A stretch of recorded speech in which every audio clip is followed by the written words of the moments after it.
پچھلے لیسن میں ہم نے دیکھا کہ واٹ از لنگوا فرینکا مختصر لیکن جامع تشریح تھی کہ یہ ایک پل جیسی زبان ہے، مشترکہ رابطے کی زبان ہے، تجارت کی زبان ہے، ویکلر لینگویج ہے، یعنی ایسے کہ جیسے سواری ہوتی ہے،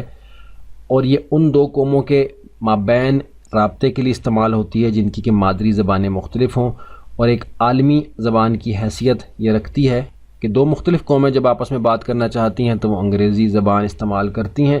لیکن ہم نے ذکر کر دیا کہ انگریزی زبان ہمیشہ سے لنگوا فرینکا نہیں تھی، یہ بعد میں بنی،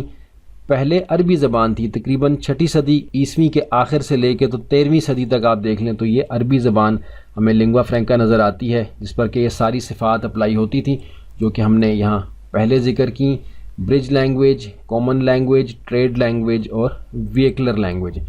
لیکن ہم جب مادے کی محنت میں لگ گئے، مسلمان اپنے مقصد سے ہٹ گئے، تو پھر دوسری اقوام کا غلبہ ہوا، جس سے کہ عربی زبان جو ہے وہ لنگوا فرینکا نہیں رہی، تجارت کی، سائنس کی، علم و فن کی زبان نہیں رہی، انگریزی زبان غالب آ گئی۔ لیکن یہ غلبہ حاصل کیوں ہوا؟ How English becomes lingua franca. اب سوال یہ ہے کہ یہ لنگوا فرینکا بنی کیسے؟ بات ہم اردو میں کر رہے ہیں، اسکرین پہ آپ کو انگلش نظر آ رہی ہے، لیکن امید ہے کہ کسی لیول کے اسٹوڈنٹ کو بھی انشاءاللہ کوئی مسئلہ نہیں ہوگا، کیونکہ واضح ہم کرتے جا رہے ہیں۔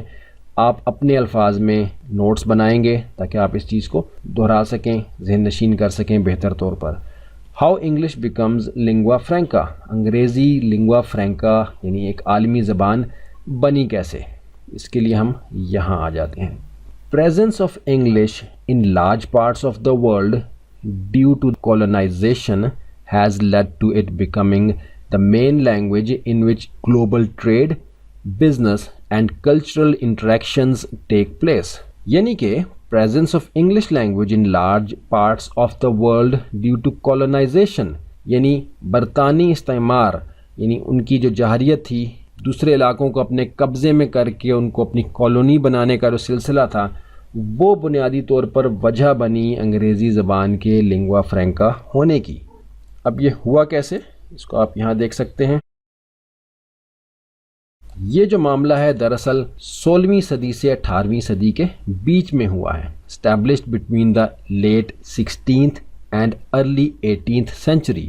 یعنی 16ویں صدی کے آخر سے لے کے 18ویں صدی عیسوی کے شروع تک کا جو عرصہ ہے وہ برٹش کالونائزیشن کا ہے۔ آپ دیکھ سکتے ہیں کہ یہ جو پنک رنگ میں آپ کو نظر آ رہے ہیں حصے، یہ ویکیپیڈیا کا ایک میپ ہے۔ اس میں آپ دیکھ سکتے ہیں کہ یہ سارے علاقے جو ہیں یہ برٹش کالونیز میں کنورٹ ہو گئے تھے، اور یہ وہ وقت تھا، اس نقشے کو دیکھ کر آپ اندازہ لگا سکتے ہیں، جب کہ یہ کہا جاتا تھا کہ برطانوی راج کے اوپر سورج غروب نہیں ہوتا۔ اب اس سے کیا مراد تھی آپ سمجھ سکتے ہیں۔ آپ دیکھ سکتے ہیں کہ آسٹریلیا، اور یہاں آپ اگر آ جائیں کینیڈا والی سائڈ کے اوپر، تو جب سورج غروب ہو رہا ہے تو ایک جگہ سے نکل رہا ہے، یعنی ایک جگہ پہ غروب ہوگا تو ایک جگہ سے نکلتا ہوا نظر آئے گا۔ یعنی دنیا کے دونوں کناروں کے اوپر آپ دیکھ رہے ہیں کہ ان کی کیونکہ حکومت تھی، اور بیچ کے علاقوں میں بھی آپ دیکھ سکتے ہیں کہاں کہاں برطانوی راج موجود تھا، کن کن جگہوں پہ انہوں نے قبضے کیے ہوئے تھے۔ آپ دیکھ سکتے ہیں کہ بر صغیر پاک و ہند جو ہے، ہندوستان اور پاکستان کا سارا علاقہ، بنگلہ دیش اور ادھر افغانستان کا علاقہ، یہ سارا برطانوی قبضے میں تھا، جس کی وجہ سے یہ لنگوا فرینکا بنی۔ اگر برطانوی کالونیز نہ بنتی، انگریز مختلف علاقوں پر قبضہ نہ کرتے، تو آج انگریزی زبان لنگوا فرینکا یقیناً نہ ہوتی،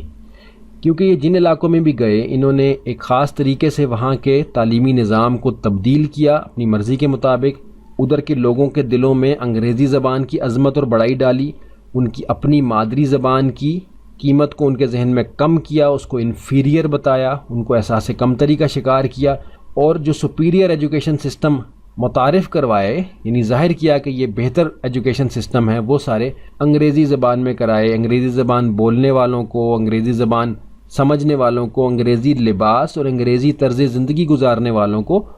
باعزت قرار دیا، اور جو اپنی مادری زبان بولنے والے تھے، اپنی مقامی لباس والے لوگ تھے، مذہبی لوگ تھے، ان سب کو انفیریئر یعنی کم درجے کا ظاہر کیا۔ تو اس کی وجہ سے یہ لنگوا فرینکا بنی۔ تو یہ کوئی عظمت والی بڑائی والی چیز نہیں ہے، اس کو ایک زبان سمجھ کے ہی سیکھنا ہے، زبان کے طور پر ہی استعمال کرنا ہے، اس کو آپ نے دین کی تبلیغ کے لیے استعمال کرنا ہے، اس کو آپ نے تعلیم حاصل کرنے کے لیے، تعلیم دوسروں تک پہنچانے کے لیے استعمال کرنا ہے، اس کو آپ نے ہنر سیکھنے کے لیے، اپنی سکلز کو بڑھانے کے لیے استعمال کرنا ہے، اس کو آپ نے بہتر ملازمت کے مواقع حاصل کرنے کے لیے استعمال کرنا ہے، ریسرچ کرنے کے لیے، تحقیق کرنے کے لیے استعمال کرنا ہے، مختلف مسائل کے حل وضع کرنے کے لیے استعمال کرنا ہے، اور اپنے لوگوں کے لیے وہ معلومات جو کہ دوسری زبان میں ہے، انگریزی زبان میں ہے، وہ ان تک پہنچانے کے لیے، اس کو ترجمہ کرنے کے لیے استعمال کرنا ہے۔ تو اس نیت کے ساتھ جب آپ سیکھیں گے تو انشاءاللہ یہ دنیا میں بھی آپ کے لیے فائدے کا باعث ہوگی، اور آخرت کے لیے بھی انشاءاللہ ذخیرہ ہوگی، مرنے کے بعد بھی اس کا آپ کو اجر ملے گا، کیونکہ آپ دین کی ترویج کے لیے تعلیم، ہنر اور فن لوگوں کو سکھانے کے لیے، تاکہ وہ حلال روزگار استعمال کر سکیں، اور لوگوں کے کام کی معلومات، ان کے استعمال کی معلومات، ان کو ترجمہ کر کے ان تک پہنچانے کے لیے اس کو انشاءاللہ استعمال کریں گے۔ تو انگریزی کی مختصر سی تاریخ آپ کے سامنے آ گئی، لنگوا فرینکا کی تشریح سمجھ لی، اور ہم نے یہ دیکھ لیا کہ انگریزی زبان لنگوا فرینکا بنی کیسے۔ تو یہ ایک چھوٹا سا مائنڈ میپ تھا جس کو ہم نے کور کیا ہے، اور اس دوران جو معلومات ہم نے حاصل کی ہیں وہ پچھلے 3 اسباق کے اندر آپ نے دیکھی ہیں اور ان کو نوٹ کیا ہے، مختصر سا اس کا نقشہ اپنے ذہن میں، اپنی ڈائری پہ، اپنی کاپی پہ بنا لیں، تاکہ آگے آنے والی معلومات انشاءاللہ آپ کے لیے مزید آسان ہو جائے۔